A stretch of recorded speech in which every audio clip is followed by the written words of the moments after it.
De nos jours, on entend parler de plus en plus de notre empreinte écologique. Puis quand on parle de ça, il y en a beaucoup de nous autres qu'on a tendance à blâmer un peu les autres pays, les entreprises, les gouvernements, nos voisins. On va se déculpabiliser souvent en se disant que les autres font pire.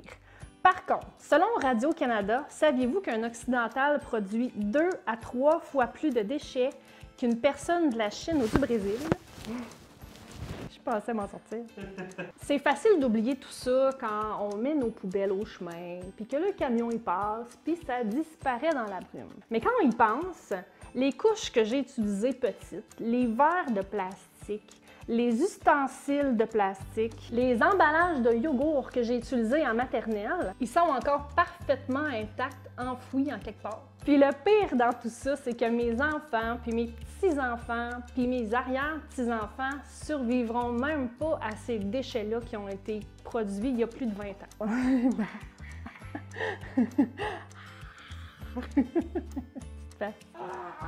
Donc maintenant, je recycle, je composte. Qu'est-ce que je peux faire de plus? Ben c'est ça qu'on va faire aujourd'hui. On va parler de zéro déchet. Le zéro déchet, c'est comme un nouveau mot à la mode que bien des gens comprennent pas vraiment. Parce que beaucoup de gens pensent que le zéro déchet, ça se résume à recycler plus. En réalité, toute personne qui veut promouvoir le zéro déchet va essayer de réduire également le recyclage en plus de ses déchets.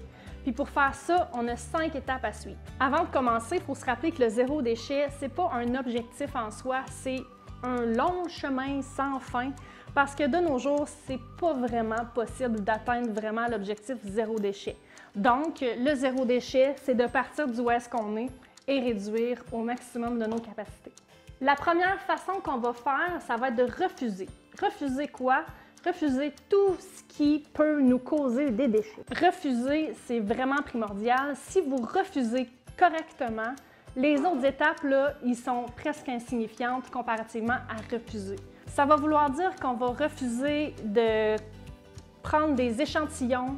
Ça va vouloir dire qu'on refuse de dépenser notre argent dans des choses qui vont créer plus de déchets, qui vont créer de la demande pour plus de déchets, puis qui vont remplir nos bacs dehors.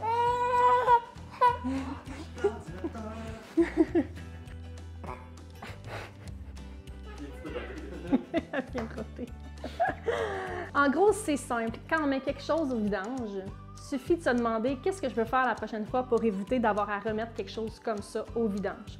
Puis la chose principale, ça va être tout ce qui est usage unique. On va parler d'emballage pour les collations, de sacs de plastique. À peu près tout ce qui existe dans une forme qui est réutilisable. On a beaucoup de boutiques en région qui vont vendre plusieurs choses qui sont en format réutilisable ou lavable. Des ustensiles de cuisine, des ustensiles de voyage, des sacs à collation, des brosses à dents en bambou, des pailles, des lames de rasoir. Pensez-y, ça existe en quelque part, soit en version réutilisable ou en version compostable. On va continuer en pensant à refuser tout ce qui est la publicité, les échantillons, les publisacs et ainsi de suite.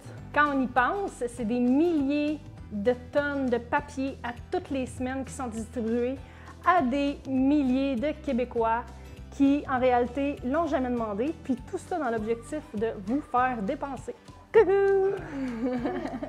Le reste de ce qu'on peut refuser, c'est surtout des emballages qu'on va trouver en épicerie. En se mettant à cuisiner et à acheter en vrac, on va pouvoir, à ce moment-là, remplacer, ça va?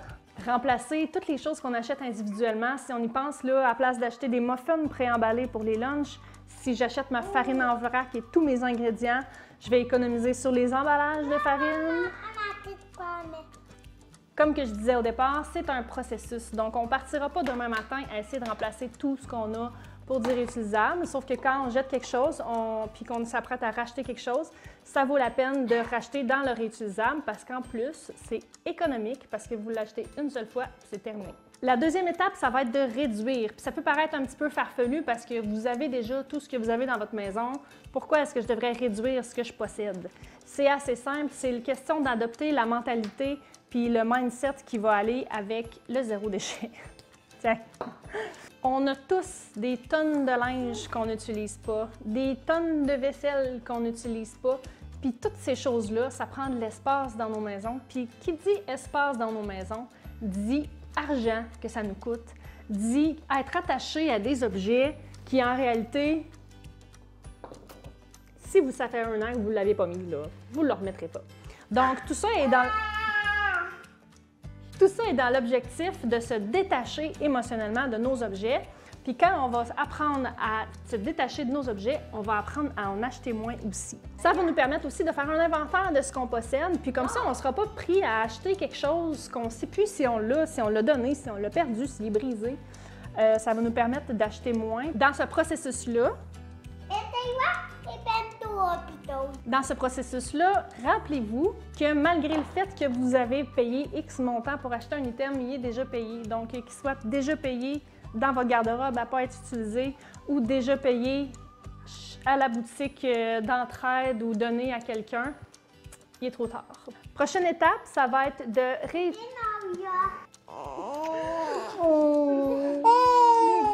Prochaine étape, ça va être de réutiliser et de réparer.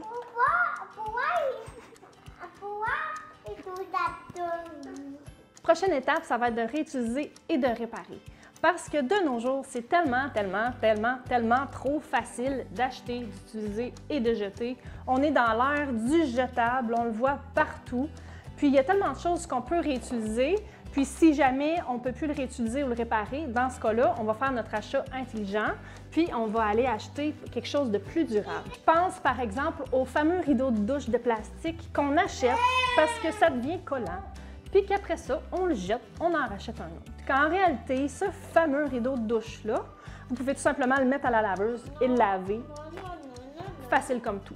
On a encore des services de couturière et de cordonnier pour réparer nos chaussures, nos manteaux. Un zip, ça prend rien à réparer. Puis pourtant, il y a tellement de gens qui vont changer de manteau parce que le zip ne fonctionne plus. Une petite recherche Google ou Pinterest va nous aider à trouver soit comment réparer quelque chose qu'on pense qui n'est pas réparable ou nous donner des idées pour réutiliser des choses. Je dois vous avouer qu'ici, avec des jeunes enfants, c'est assez facile de trouver du réutilisage à faire parce qu'avec, on a plein de bricolage qu'on peut faire n'importe quoi avec ça. Oui, c'est à l'envers. Avant-dernière chose à faire dans notre objectif d'atteindre le plus possible du zéro déchet, c'est le recyclage. Puis ici, je mets un beau bémol. Le recyclage, on a tendance à croire que c'est une solution super verte, mais c'est en réalité pas mal plus une solution de rechange à la poubelle. On a tendance à se déculpabiliser d'acheter quelque chose, de consommer quelque chose parce que ça peut finir au recyclage, mais il ne faut jamais oublier que les choses qu'on met au recyclage, non seulement on a besoin de les créer, soit avec du pétrole ou des arbres, ou peu importe la matière qui est recyclée, et même si elle est recyclable, puis dans le processus de recyclage, il y a beaucoup de choses qui sont perdues et il y a aussi beaucoup de ressources qui sont utilisées pour faire le recyclage de lui-même. Par contre, ça reste quand même mieux que d'aller mettre ça dans un site d'enfouissement. Donc, quand on a fait toutes les étapes précédentes, on va passer par le recyclage si c'est possible. Donc, si vous avez le choix entre faire un achat dans une matière non recyclable et une matière recyclable, bien sûr, optez pour le recyclable. Mais si, bien sûr, vous avez le choix de faire un achat qui nécessite absolument aucune matière, même recyclable, c'est pour ça qu'on va opter. Parce que toute personne qui tend vers le zéro déchet va aussi tendre le plus possible vers le zéro recyclage. Et finalement, le compostage. Ça va être la dernière chose qu'on va faire si on le peut avant de mettre quelque chose aux poubelles. Puis, dans la même optique que le recyclage, quelque chose qui doit aller au compost a quand même été produit. Par contre, on s'entend que c'est quelque chose de vert qui va créer de la matière puis tout ça. Donc, c'est quand même sain, le compostage. Mais on doit garder en tête que le compostage, c'est vraiment ce qui devrait aller dans le compostage, c'est les restes alimentaires qu'on ne peut pas utiliser. Tu filmes la caméra? Donc, on s'assure de ne pas acheter trop d'aliments en se disant « c'est pas grave, ça va finir au compost ». On s'assure que ce qui va là-dedans, il y a le moins de gaspillage possible parce que ça prend des ressources. Oui, tu filmes la table! Parce que tout ce qui va au compost a quand même eu besoin d'être produit en quelque part. Il ne faut pas l'oublier. Ensuite de ça, une fois qu'on a fait toutes ces étapes-là, puis qu'on met la chose à la poubelle, bien c'est là qu'on va se questionner, est-ce que j'aurais pu éviter de produire ce déchet-là et la prochaine fois, comment je peux faire différemment? Il ne faut pas se décourager, il faut garder en tête que l'objectif... Il faut garder en tête que c'est un processus puis que l'objectif, c'est de faire mieux que la fois d'avant. L'avantage avec le zéro déchet, vous allez voir, c'est que c'est également hyper économique. On achète les choses une fois, on achète les choses moins chères, on gaspille moins, puis on garde nos choses longtemps. Oh mon Dieu! Oh.